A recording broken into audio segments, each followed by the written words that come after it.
بسم اللہ الرحمن الرحیم۔ السلام علیکم۔ غیب کی باتیں تو خدا بہتر جانتا ہے، لیکن پرانے قصے کہانیوں میں یوں بیان کیا جاتا ہے کہ اگلے زمانے میں بنی ساسان کا ایک بادشاہ تھا۔ اس کی حکومت جزائر ہند اور چین تک تھی، اور اس کی فوجوں اور باج گزاروں اور شان و شوکت کی کوئی انتہا نہ تھی۔ اس کے دو بیٹے تھے، ایک بڑا ایک چھوٹا۔ یوں تو دونوں بڑے بہادر اور شاہ سوار تھے، لیکن بڑا بیٹا شاہ سواری میں چھوٹے سے بڑھ چڑھ کر تھا۔ کئی ملک اس کی حکومت میں آئے، وہ اپنی رعیت کے ساتھ بڑے عدل و انصاف سے پیش آتا تھا، اور اس کی رعایا اس سے بہت محبت کرتی تھی۔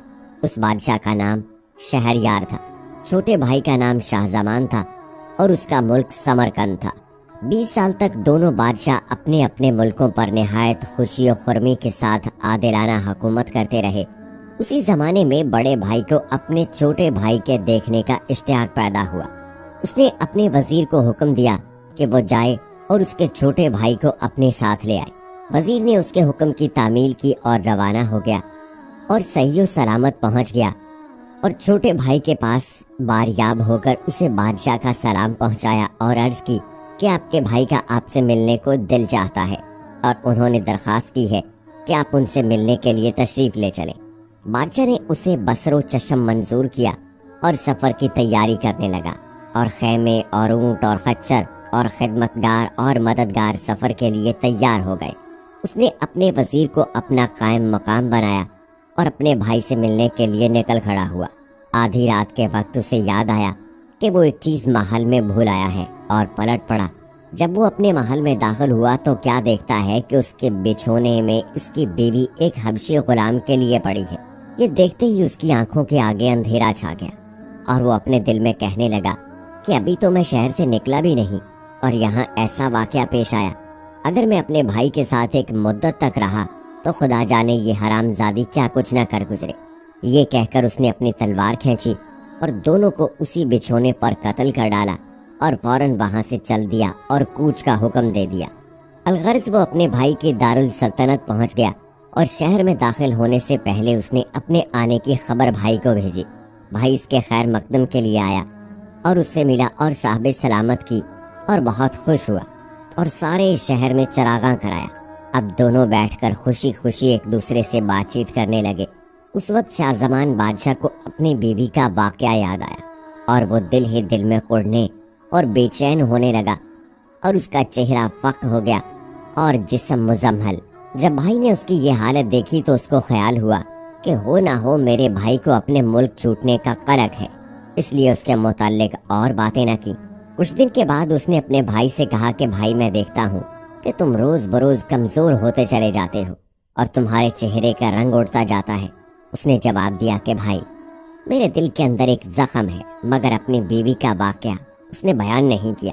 بھائی نے کہا میں چاہتا ہوں کہ تم میرے ساتھ شکار کھیلنے چلو تاکہ تمہاری طبیعت ذرا بہل جائے، لیکن اس نے نہ مانا، اور وہ اکیلا شکار کے لیے روانہ ہو گیا۔ بادشاہ کے محل میں چند کھڑکیاں تھیں جو اس کے بھائی کے باغ کی طرف کھلتی تھیں۔ ان میں سے ایک کھڑکی کھلی اور اس میں سے 20 لونڈیاں نکلی اور 20 غلام، اور ان کے بیچ میں اس کے بھائی کی بیوی تھی جو حسن و جمال میں یکتا تھی۔ جب وہ ایک حوض کے پاس پہنچے تو سب کے سب کپڑے اتار کر ننگے ہو گئے، اور بادشاہ کی بیوی نے پکار کر کہا کہ اے مسعود، تو کہاں ہے؟ یہ سن کر ایک حبشی غلام آیا اور اس سے لپٹ گیا، اور وہ اس سے لپٹ گئی، اور دونوں ہم صحبت ہونے لگے۔ دوسرے غلام بھی باقی لونڈیوں کے ساتھ اسی فعل میں مشغول ہو گئے۔ دن نکلنے تک یہی بوس و کنار اور ہم صحبتی ہوتی رہی۔ جب بادشاہ کے بھائی نے یہ ماجرا دیکھا تو اپنے دل میں کہنے لگا کہ واللہ میری مصیبت تو اس مصیبت کا پاسنگ بھی نہیں، اور اس کا غم و غصہ ہوا ہو گیا۔ اور اس نے اپنے دل میں کہا کہ میں نے اس سے بڑھ کر اب تک کوئی بات نہیں دیکھی، اور پھر اس نے کھانا پینا شروع کر دیا۔ اس کے بعد اس کا بھائی سفر سے لوٹا اور دونوں میں صاحب سلامت ہوئی۔ شہریار بادشاہ نے دیکھا کہ اس کا بھائی شاہ زمان بادشاہ کا چہرہ بحال نظر آتا ہے اور سرخ و سفید ہو گیا ہے، اور یا تو پہلے کچھ کھاتا نہ پیتا تھا، اور یا اب وہ بدستور کھانے پینے لگا ہے۔ اس نے اپنے چھوٹے بھائی سے کہا کہ بھائی، اب تک تمہارا رنگ فق تھا اور چہرہ اترا ہوا تھا، اب تم پھر بحال نظر آتے ہو، آخر اس کی کیا وجہ ہے؟ اس نے جواب دیا کہ رنگ فق ہونے کی وجہ تو میں آپ کو بتا دوں گا، لیکن دوبارہ بحال ہونے کی وجہ بتانے سے آپ مجھے معاف رکھیے۔